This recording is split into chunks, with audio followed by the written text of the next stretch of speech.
Page 445. You, who strive after the truth,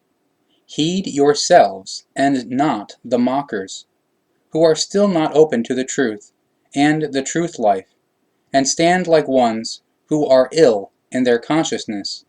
or like drunken ones in front of all the great miracles of the works of the creation, which offer so much, but are not seen and not understood by them,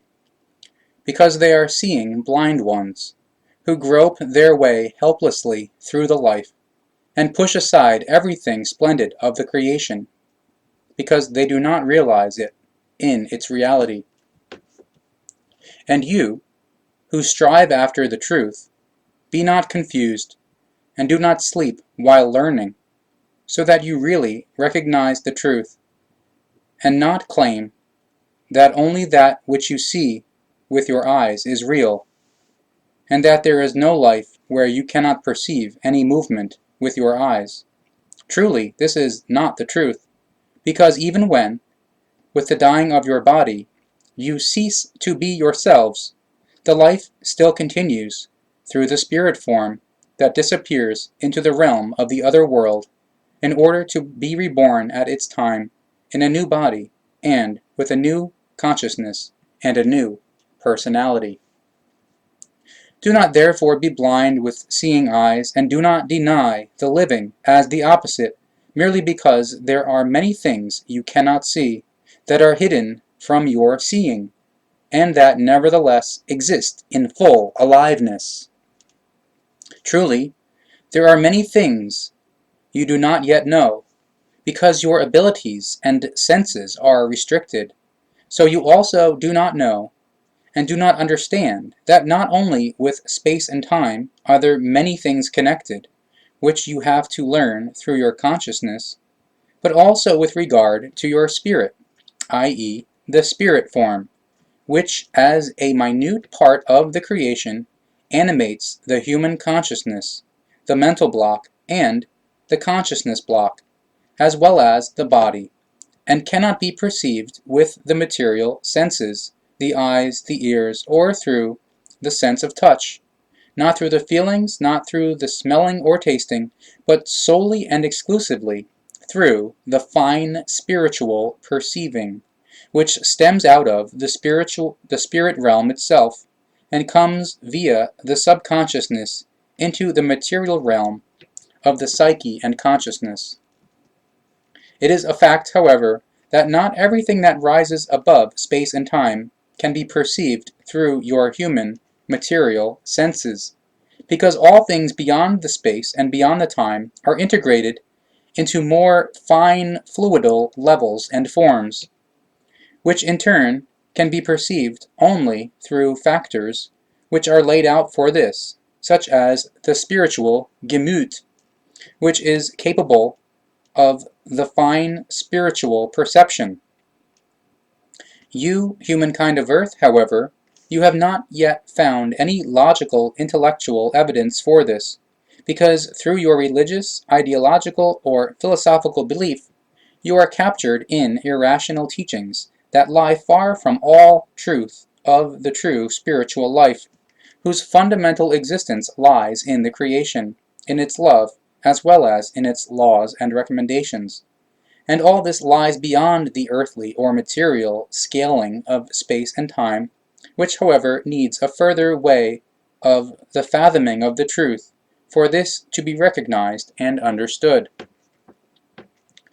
Truth is, you, humankind of Earth, that you do not even really see that, with your eyes, what can be specified in space and time,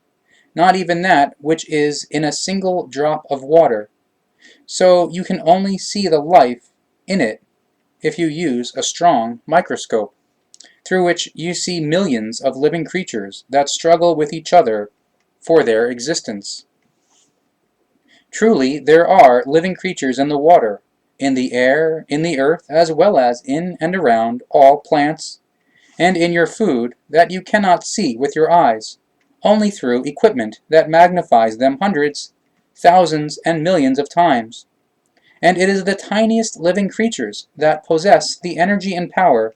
and the capability to keep your human body alive or to destroy it, although they are so tiny that you cannot perceive them with your eyes. So you shall not be audacious and dare to claim that you cannot see and fathom anything new and as yet unknown, because of all the manifold things that exist purely in your materially recognizable configuration of space and time. You do not yet know even as much of them as a minute speck of dust of a weight. So you can look and look both in your time and in all future times, and still find no end in the observing and considering, perceiving, and fathoming. So in the expanses of the universe you will also find new worlds, fly to them, and open them up for yourselves, as you will also come into contact with foreign people from foreign worlds, and connect yourselves with them. You shall think this over. You, humankind of Earth, you have a great outlook onto the future and of the ongoing further development, but you have no outlook onto its end, as you have no outlook into the world of the purely spiritual and of the death, which is why the true prophets teach you about it, so that you search for the truth about it in yourselves and can find it, so that you become knowing, wise, and therein full of the truth, and direct your lives according to the creational laws and recommendations. You, however, amongst you who do not search for the truth, you live in selfishness and imperiousness, and set yourselves as self-raised godly judges over your fellow human beings, in which case you become unhuman through your belief in a godhead, a tin god, or idolized human beings, and you become irrational and fall into a blind, raging fanaticism and cowardly murder masses of human beings who believe otherwise through assassinations. And you others, who also raise yourselves up as judges over life and death, because you are lustful for murder and greedy for riches, you animate your fellow human beings to commit suicide and take joy in their dying and possessions, once you have murderously given them the deadly poison, and truly you thereby make yourselves guilty of the murder. And truly, you humankind of Earth, you only make yourselves thoughts and feelings about your material life, as a result of which you fully leave the death and the realm of the other world out of your attention. Because on the one hand, you are cowardly afraid of it and eschew it, and on the other hand, you are too presumptuous to think of it. You do not know what the death is, nor what the realm of the other world is. Hence you also cannot understand the two, and cannot know that after every dying there is a new living existence of a new personality, and therefore the running circle of the life always continues, and this process, from the birth of the life, and dying, and of the death, i.e., of the death life, is taught to you and explained through the quote teaching of the prophets, so that you may become knowing and wise, and thus become bearing of the truth. The realm of the other world is a spirit energetical sphere that lies on another side of all your material recognition capabilities, i.e., all of your material senses and all imaginations, but is nevertheless existent and connected with the material world. However, both spheres are differently dimensioned and nevertheless cannot be separated from each other. There is thus no cleft between these two levels, rather a stepless going over, so both build a oneness, as does everything in the entire creation. The spiritual creational energy and power of the creation streams through both the realm of the material world, of this world,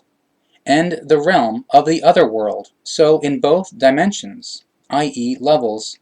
everything is being pulsed through with the same life stream and is connected with one another. Nonetheless, it is wrong to assume that both levels would be integrated into the same laws, since in this regard there is a difference given between the realm of the material and the realm of the spiritual. The material realm can fall ill through all kinds of inequity and come to harm, whereas the purely spiritual realm, to which the realm of the other world also belongs, is taboo with regard to all inequity and harm. Only the material realm of the existence, i.e. life, can be befallen in a harming wise, not, however, the spirit realm, and therefore also not the spirit, i.e. the spirit form, because it cannot be attacked from out of the material realm and cannot be influenced negatively. It must be understood that the spirit, i.e. the spirit form, of you human beings is not the factor out of which ideas and thoughts result, contrary to how the religious, psychological, and philosophical irrational teachings explain, because ideas and thoughts come solely out of the energy and power of the consciousness. Therefore, there is no, quote, spiritual property for ideas and thoughts, but only a, quote, consciousness property. Therefore, out of this it follows, you humankind of earth, that it is not your spirit, i.e. not your spirit form, that can fall ill, but solely and exclusively your consciousness. So there is no spirit illness, but only a consciousness illness. Your material body is also susceptible to illness, in contradiction to the spirit body, as the spirit form, i.e. the spirit in you, is also called as the most minute part of the creation itself, i.e. its spirit energy. And since only your consciousness can fall ill,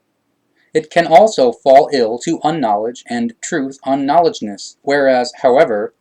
the illness of unknowledge and of truth unknowledgeness is healable, namely through a learning of the truth and the knowledge. Other consciousness illnesses, however, can be unhealable during the time of an actual life, such as constantly acute insanity or other constantly acute lunacy. Other consciousness illnesses, however, can be healable through appropriate medicines, etc. Consider, however, the realm of this world and the realm of the other world, you humankind of earth, that both are a oneness in themselves, however together also form an inseparable whole, because in the whole realm of the creation every particle is a oneness in itself, however united with its opposite particle again, a completed oneness, and indeed given in such a wise that one particle has a negative and the other particle a positive energy and power. Thus in the whole realm of the creation there is no separation, only a union. So on the one hand everything is in itself alone, for itself, autonomously a oneness, whereas everything unified together again results autonomously in a whole. The term separation is thus solely an invention of you human beings, to split things off from each other, whereas you, however, also split all creational things into two parts, that in truth belong together, such as the life and the death, and the realm of this world and the realm of the other world. And you do this because you separate off that which you cannot see with your eyes, and otherwise cannot perceive with your material senses, and you assume yourselves to be the main point and the epicenter in your material surroundings. If you look at and consider yourselves and your possibilities, you humankind of earth, then you may realize that your activity circle and your perception possibilities are very much greater than you generally assume and bring to use.